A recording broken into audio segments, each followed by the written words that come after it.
Right.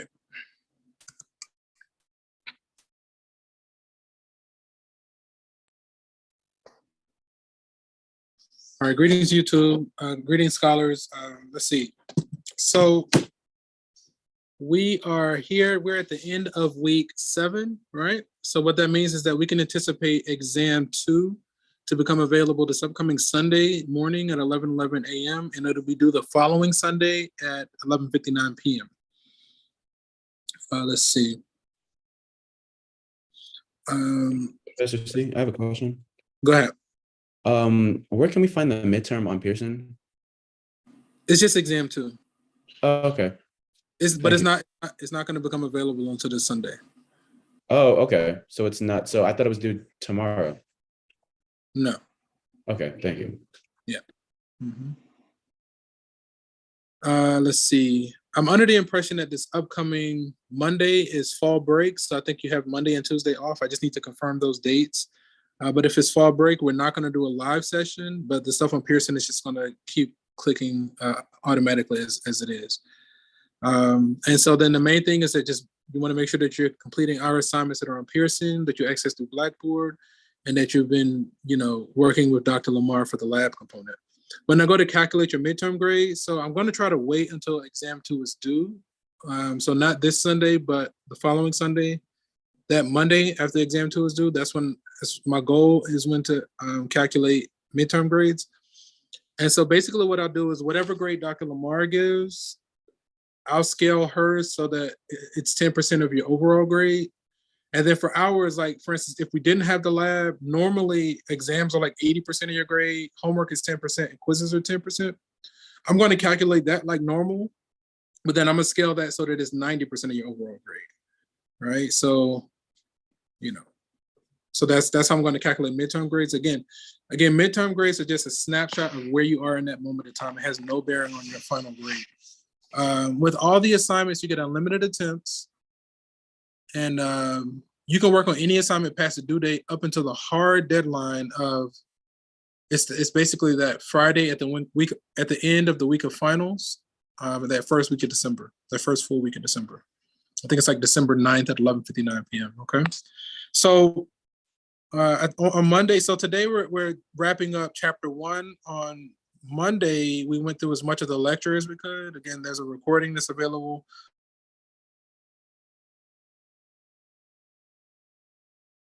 on my channel. So then today, I'd like to work as many homework questions as we can. And I'm just going to go through as many as I can, but if you want to see one in particular, it just has to be requested and we can jump to it. I'll check attendance again for anybody that's like late at about the 15-minute mark. So when I was working these before with my other students, initially what I did, this is F plus G of 4. I would do F of 4 plus G of 4. So I was writing it all out and doing those calculations. Then it dawned on me, I was like, oh, wait a minute. I think there's a shortcut for this one, right? Where we can use our calculator. So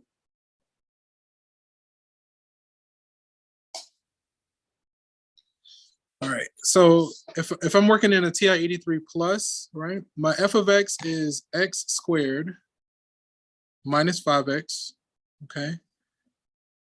My G of X, I'm going to put on the second slot, is 6 minus X cubed, okay? I'm going to go back to my home screen. So now, F plus G of 4, it just means F of 4 plus G of 4, right? So I'm going to call on my function F, which was in the first slot there. F of 4, okay, plus, now I want to call on the second function because that's where we put G of 4, okay? So then if we're lucky, did this spit out a result for us? So we got negative 62. So let's try it, negative 62.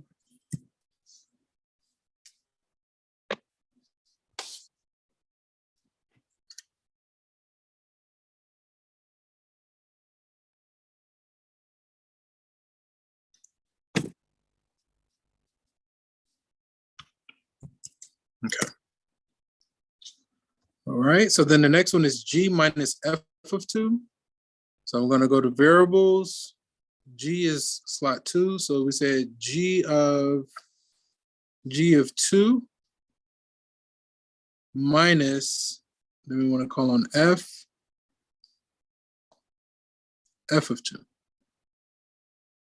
Okay, we get 4 there.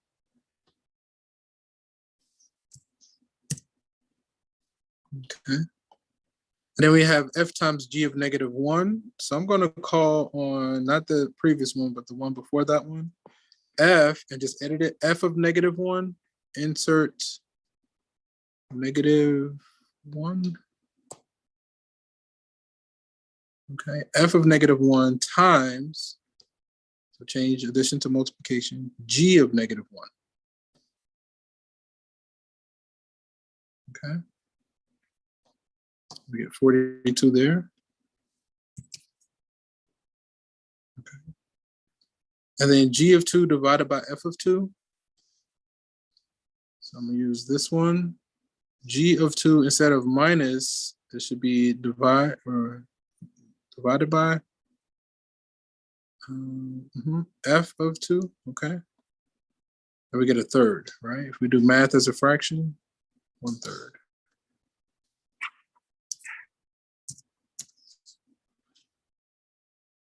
Okay. All right. So some of these we can use a calculator and some cannot. Let's just try it in the first one. So if I go to my y equals, my f, I'm going to do 1 divided by the square root of x plus 3. Okay. And then for g, I'm going to do 4x plus 1. Okay. Back to the home screen and clear out this work. So the first one is f plus g of -2.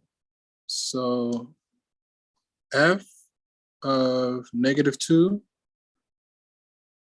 plus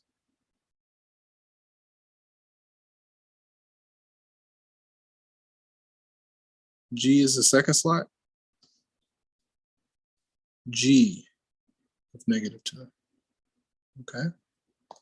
We got lucky there, so that one is a -6. So we're going to do -6. And then the next one is f minus g of 0. Okay, so I'm going to recall what I have. So then we want to do f of 0 minus g of 0. Okay. Okay, so because we got that decimal, we need to write this one out. Okay, so let me get a copy.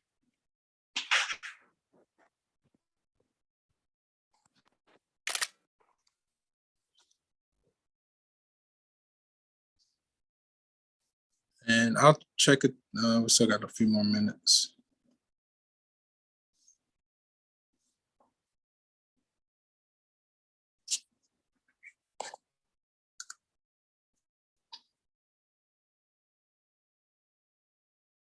Okay, so let's write this one out.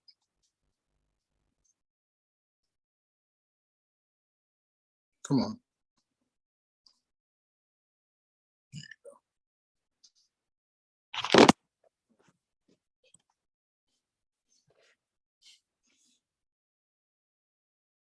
So for part B, we're working f minus g of 0. Okay, this is the same as f of 0 minus g of 0. That's what it means, right? So then if we work f of 0 on its own, we got this x plus 3 inside the square root under 1. X is 0 in this case. So this is ultimately 1 over the square root of 3. And then g of 0 is 4x plus 1. So that one is 1. So then f minus g ends up being 1 over the square root of 3 minus 1.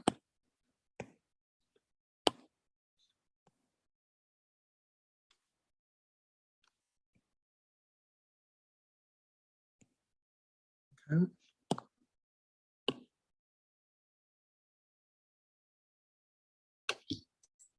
So we got 1 over the square root of 3 minus 1. Okay. 1 over the square root of 3 minus 1. Okay.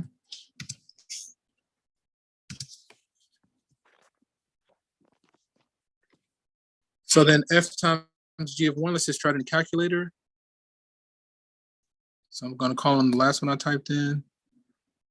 So then that's going to be f of 1 times g of 1. Okay, we get 2.5. That's exact. So let's go with it. Okay. And then let's just quickly try 2. F of 2 divided by g of 2.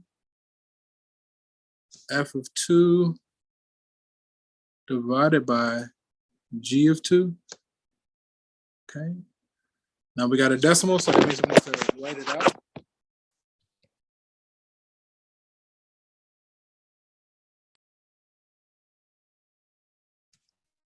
Now write it out, right? All right, there it is. So f divided by g of 2, come on. F divided by g of 2. This means f of 2 divided by g of 2. Okay. So then this is going to be, if we evaluate f of 2, it's x plus 3 inside the square root under 1. X is 2. So then that becomes 1 over the square root of 5. Okay. And then g of 2, 4x plus 1, but x is 2, 9. Okay. So then f divided by g, okay, let's do this. So then f is 1 over the square root of 5 divided by g is 9. All right, but then we can simplify that. 9 is the same as 9 over 1. So when you have one fraction divided by another, we can do keep, change, flip. So if we do keep, change, flip, we're going to get 9 square root of 5 under 1. Let me just make all that black.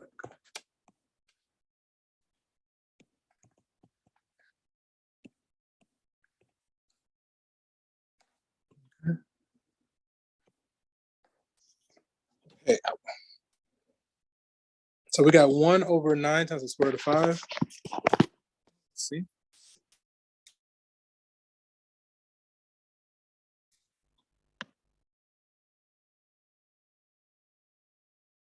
One divided by square root. Wait a minute.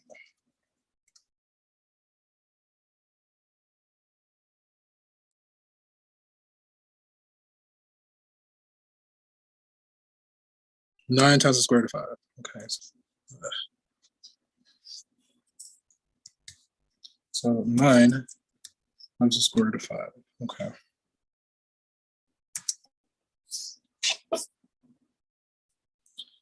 Okay. Let me go to the next question and let me check to see if we got anybody that came late.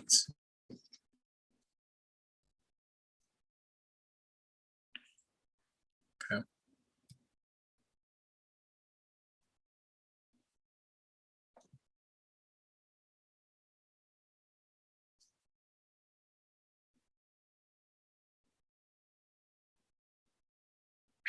Okay. Let's keep going.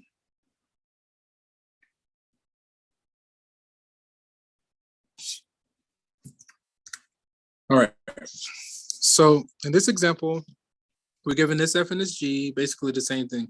Find the f plus g, f minus g, f times g, f divided by g, right? The four operations. So f plus g, okay, so that was just going to be 2x squared plus 5x plus 8.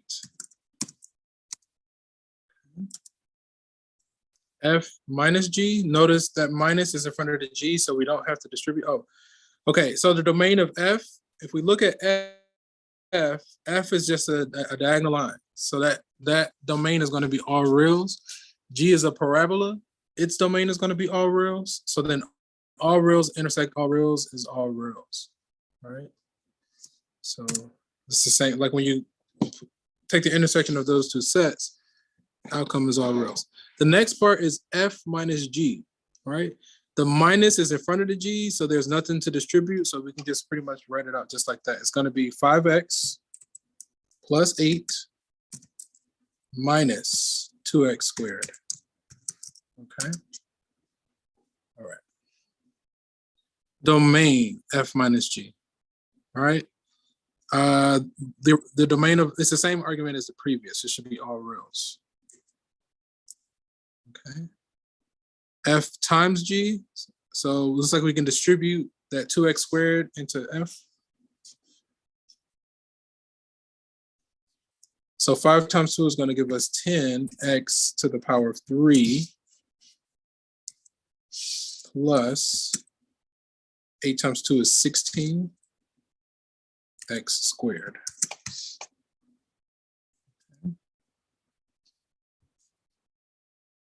Domain, no restrictions. So let's just keep going. It's the same argument as the previous two. And then f divided by g, okay. So on top, we're gonna have 5x plus 8, okay. And then on the bottom, we have 2x squared. Now,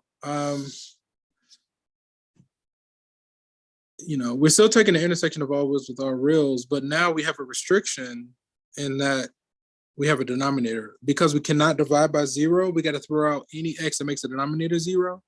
Namely, in this case, x equal to 0 makes the denominator 0. So we want to capture, we want the result that it captures all the real numbers except 0, and that's going to be b. All right, it should be everything except 0. Okay. All right. And find the domain. So f plus g, okay. F plus g, so it's going to be x cubed plus 3x squared minus 5x plus 3. Okay, let's say f plus g. So then if we do, the domain, right? F, the domain is all reals. It's a U-shaped curve. G is all reals. It's a parabola. It's an S-shaped curve. So their intersection is going to still be all reals. All right, there's no restrictions that we're looking for, or that are there. F minus G, okay? So that's going to be 3x squared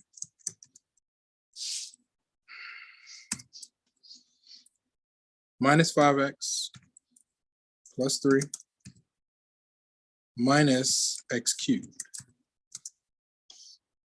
Okay. No restrictions, all real, same deal. F times g, so if we distribute the x cubed, we're going to get 3x to the 5, okay, minus 5x to the 4 plus 3x cubed.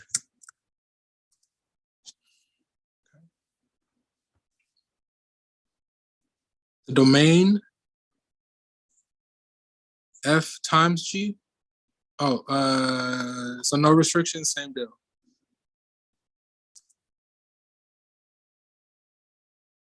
And then f divided by g. So on top, 3x squared minus 5x plus 3. And on bottom, we have x to the power of 3. Okay. As far as the domain, normally it would be all reals, but again, we can't divide by 0. Notice that x equal to 0 makes the denominator 0. So we want to capture everything except 0, so that's going to be E.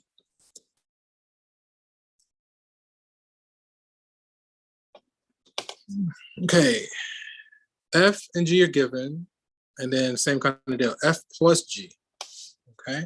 So then we got this square root of X. Now we get outside the square root, we're gonna say plus X minus 6.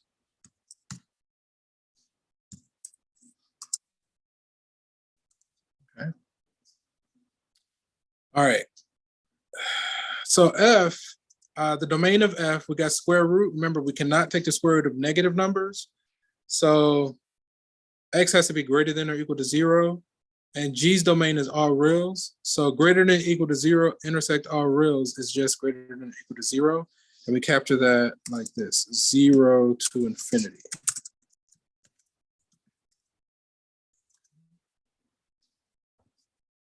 F minus G, and right here, square root of X.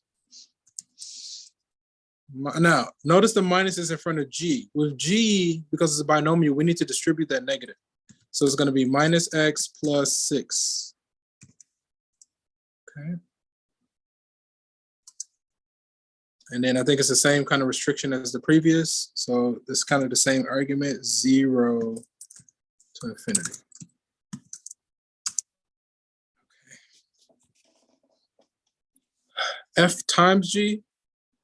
So we can distribute F into G, okay? So if we distribute, we're going to get X times the square root of X. And then it's going to be minus 6 times the square root of X, okay? And same argument as far as the restriction, because we can't take the square root of a negative, yada, yada, yada. 0 to infinity. F divided by G. Okay, on top, we're going to have square root of X. And then on bottom, we're going to have X minus 6. Okay. So now for this domain, it's the same as the previous, where it's still going to be 0 to infinity. But now we have an added restriction where, you know, we got to throw out the X that makes the denominator 0. Namely, X equals 6, we got to throw it out. So it's still 0 to infinity, but we still want 0 to infinity, but without 6. So then we're going to capture that. We're going to go from 0 to 6.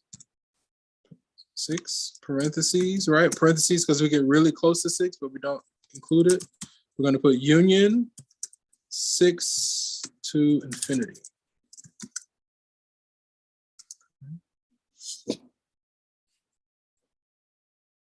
Ooh, all right, next question.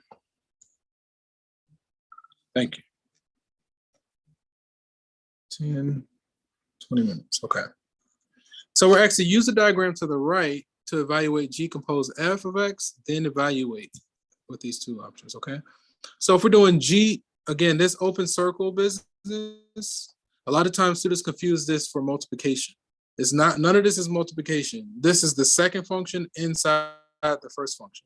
Second function inside the first function, okay? So now the first function is G in this case, so that's like a 2x plus 5. But then we're replacing all the x's with f in this case, because f is on the inside. So on the inside, we're going to say x squared minus 1, okay? And then if we simplify, if we distribute that 2, you're going to have 2x squared minus 2 plus 5 becomes plus 3. So this is plus 3. This is 2 here. And then everything after 3 we can get rid of. Oops.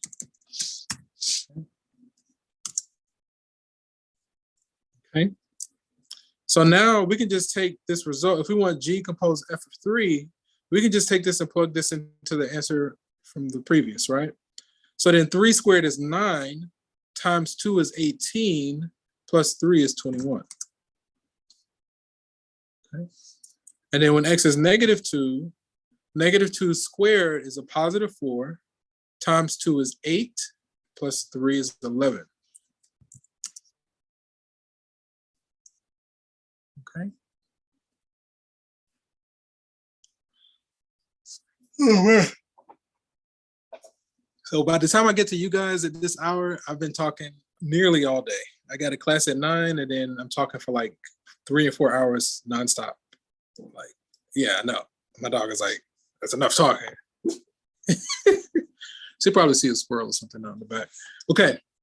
So given this f and g, we're asked to evaluate f composed g of -2. Okay. So with this one, I think we can do it in a calculator. So I'm going to go to my y equals. Now my f is going to be 5x plus 2, 5x plus 2. My g is 2x squared minus 1, 2x squared minus 1, okay? All right. 5x plus 2, 2x squared minus 1, okay? So I'm going to go back to my home screen. Now, if we're doing f of g of -2, so first I want to call on f, open parentheses, the inside function is g, so I want to call on that function, which is in the second slot. And with both of these, we want to evaluate when x is -2. Close off g, close off f. And we got 37, so let's go with it. Thing, kind of, let's go like this. 37. Awesome. Ooh, okay, on to the next one. Let f be this, g be this. Evaluate the expression shown below.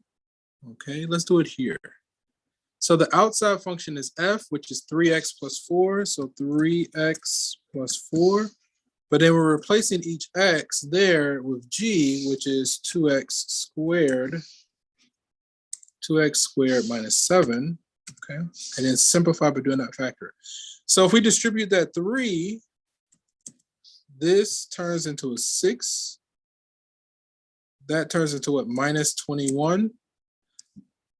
Minus 21 plus 4 is minus 17. Okay, hopefully we did that proper. So we're going to get rid of this. I think we're done with that 3. Let's see. Oh, okay. But then instead of it being x, it needs to be b. If it were negative b squared, it's going to become a positive b squared because double negative is positive, right? So instead of x, we just need to put b.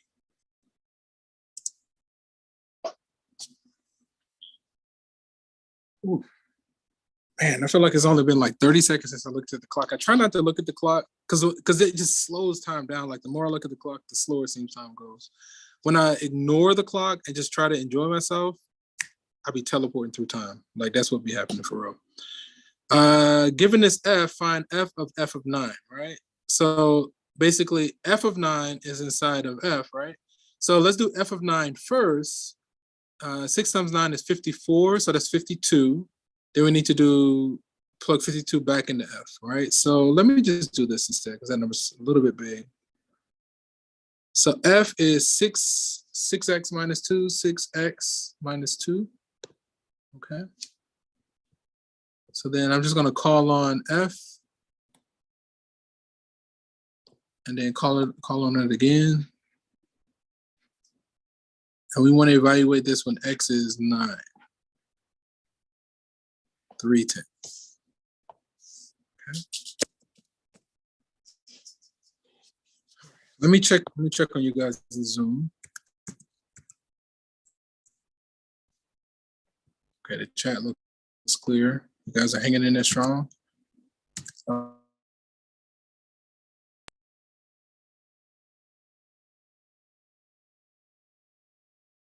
right. Oops, not there. This one. Evaluate f composed g and find the domain of the composite function. So g is inside of f. Okay, let's do it here. So if we start off with f, we're going to have 3 divided by x plus 1. Notice I did a blank set of parentheses for my x, but now we're replacing the x's with 4 over x. So then we're going to say 4 divided by x. But we don't usually leave it like this where we have fractions within fractions. To clear out those extra fractions, we're going to multiply by 1 in the form of the LCD over the LCD. So we're going to multiply the top and the bottom by the LCD of the fractions. In this case, namely, that's going to be both the top and the bottom by x. So if we multiply the top by x, that's going to give us 3x. If we multiply the bottom by x, this turns into x, this turns into 4. Okay. And I think we're good to go there. Let's go with that. All right, so for the domain of a composite function, there's a 3-step procedure. First, we find the domain of the inside function. Then we find the domain of the simplified function. Then we take their intersections, right? So G, the inside function, the domain there is everything except 0. The simplified function, because we don't want to divide by 0, we had to throw out x equal to -4. So the first set is everything except 0. The second set is everything except -4. The intersection of those is going to be everything except -4 and 0. So the final result is we can take any real number except -4 and 0, and we capture that like this. Negative infinity. Infinity, come on. Up to, I think we said -4. Cup. -4 to 0. Cup. And then 0 to infinity.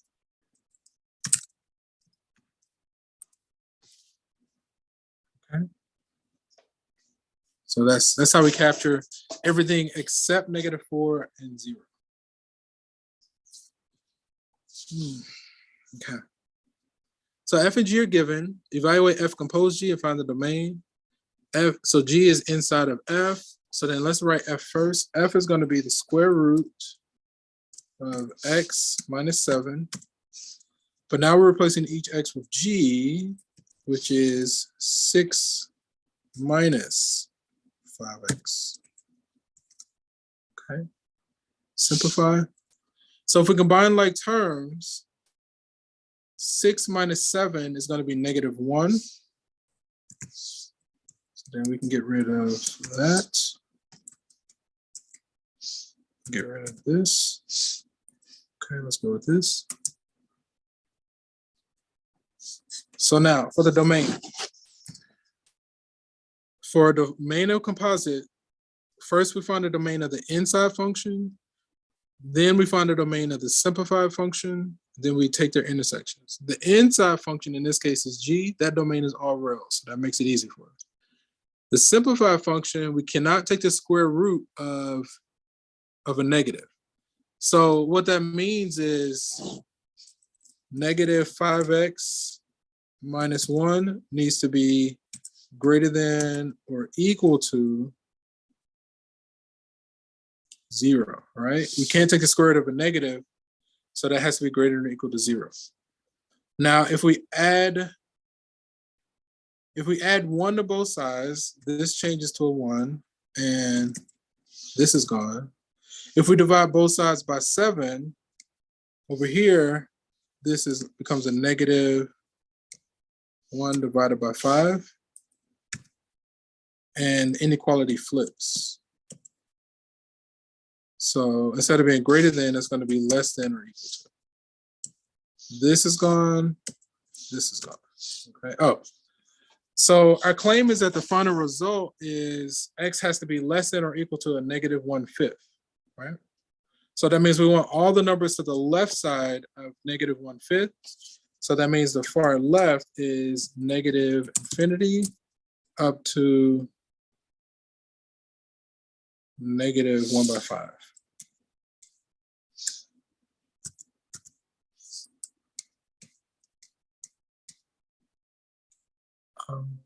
And we're going to use a bracket because it's okay if we can take the square root of 0. All right, I think that's good. Okay, let's do one, maybe two more. It just depends on how long it takes us to do it. More than likely, let me see.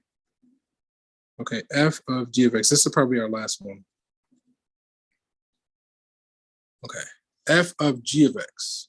Okay, so f is 6 minus 5x, but then we need to replace those x's with 9 plus x squared. There it is. Okay. If we distribute a -5, this turns into a -5. That's going to be what? -45 plus 6 is -39.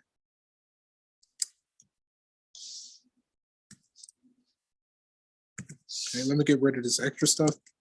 So I think we've accounted for all of this stuff here. And here is this. Okay. So the domain. So the inside function is a parabola. Its domain is all reals. The simplified function is an upside down parabola. So its domain is all reals. All reals intersection all reals is all reals. So then it's going to be negative infinity to infinity. G compose F. So now we're reversing the order. So then G is 9 plus x squared, 9 plus x squared. Okay. Then now we're replacing each x with F, which is 6 minus 5x. 6 minus 5x. Okay. That's not a 6. Okay. So then we need to expand that. I'm just going to kind of write it over here. Actually, write it here. So if we expand that, we're going to get 36 minus 60 minus 60x plus 25x squared, 25x squared. Okay. Let me get rid of the stuff that I'm done with because we expanded that. Hopefully I'm not missing anything. Why is that 9? Okay, yeah, I think we're okay. So let's get rid of this stuff over here. And then 36 plus 9 will be 45. Like your favorite president. Not to get political.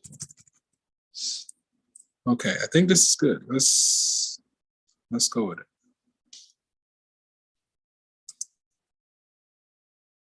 Okay, just about out of time. The inside function is f. The domain of f is all reals. The domain of the simplified is all reals. So then all reals intersection all reals is all reals.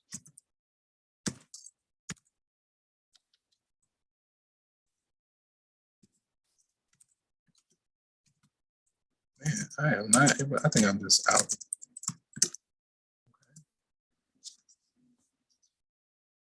Okay, f of x. Okay, so then f is 6 minus 5x, so 6 minus 5x.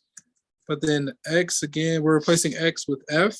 So that means this needs to be 6 minus 5x, okay? If we distribute that -5, that's going to turn into -30. And that becomes a positive 25. And then -30 plus 6 is -24. Okay, I think I've used everything over here. So all of this is gone. And then that's gone. Okay.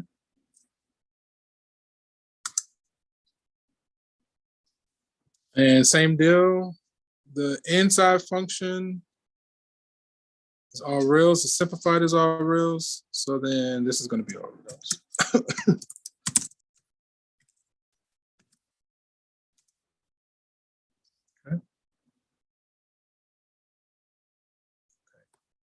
This is it. This is the last one.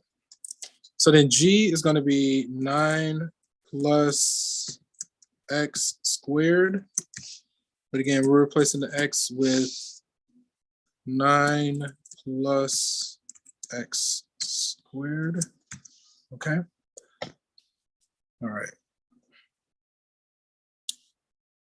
So if we FOIL this out, right, that's going to be an 81 plus 18x squared, add the exponent, plus x to the power of 4. Okay. I think we're done with all of this stuff over here. And then 9 plus 81 looks like it's 90.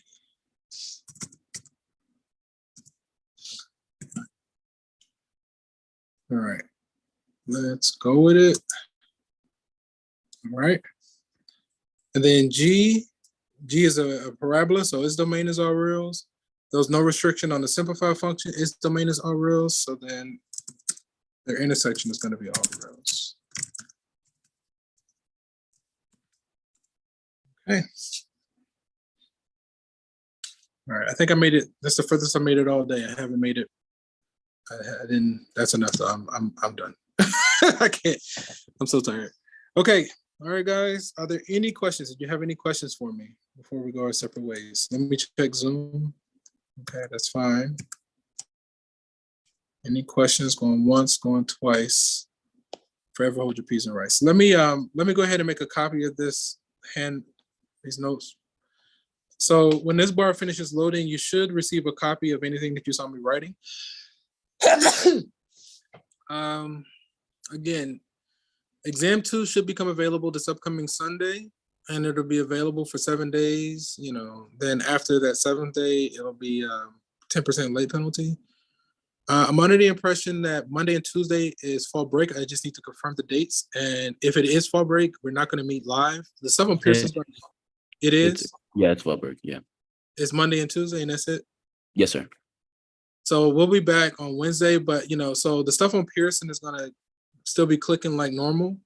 So even though we're not going to meet live, you can still be working on Pearson at your leisure, or you can put it down. If it's a break, I would just say take a break and then pick it back up, Okay. If there aren't any burning questions, any questions going once, going twice? Okay. If there aren't any burning questions, we're going to end the session here. From one beautiful mind to another, enjoy the rest of your day. Take care, guys. Peace. Bye, sir.